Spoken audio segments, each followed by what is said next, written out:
One of the most persistent claims used to delegitimize Palestinians is that their surnames prove they are recent immigrants. You've seen the comments. His name is Al-Masri, that means he's just an Egyptian who moved there in the 20th century. It's a talking point that relies on a total ignorance of the statistics of Palestinian surnames and a malicious misunderstanding of how surnames actually work.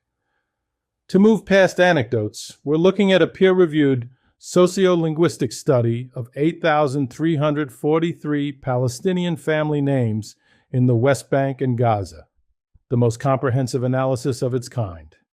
The study found that Palestinian surnames overwhelmingly reflect local indigenous life. Here is the breakdown of the categories of Palestinian surnames. 38% are religious names, 18.6% are physical traits, 18% are agricultural names, 7.4% describe temperament, 6.6% are geography or place-based names, 6.2% are local trades, 2.5% financial conditions, and 2.2% are related to days, seasons, and celestial bodies. Now let's look at the much-abused geography category. The geography category is only 6.6% of surnames. Most refer to Palestinian towns. Foreign place names such as Al-Masri or Turkey account for less than 2% of all Palestinian surnames. Think about that. Even if you take the Zionist claim at face value, which you should not, you are basing an entire immigrant narrative on a 2% outlier. But here is the second blow to that argument. A name is not a passport. Palestinian surnames were codified mainly in the 18th and 19th centuries. That means if a family is named Al-Masri, that label was likely fixed to their identity 200 or 300 years ago, and its origin was likely even older. In sociolinguistics, this is surname fossilization.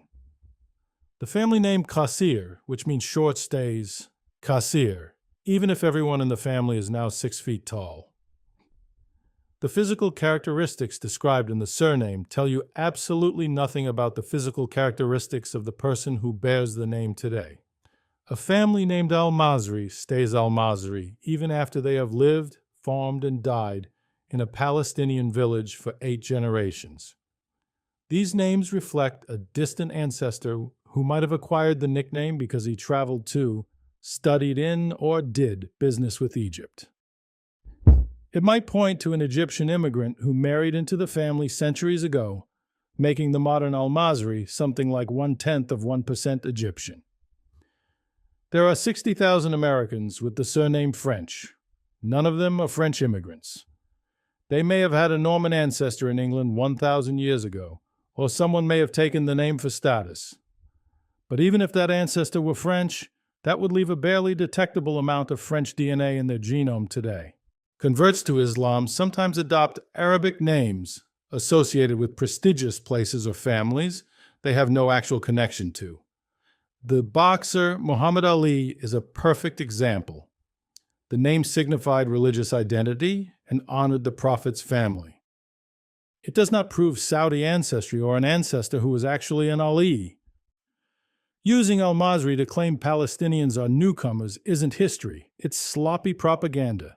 It requires ignoring 98% of Palestinian surnames, while fundamentally misunderstanding how the 2% of foreign location-based names actually work. Palestinian names tell a story of a people who have been exactly where they are, farming the same crops and living in the same villages, long before the first Zionist arrived in Palestine. Thanks for watching. Please hit the like and subscribe buttons if you would like to see more content like this.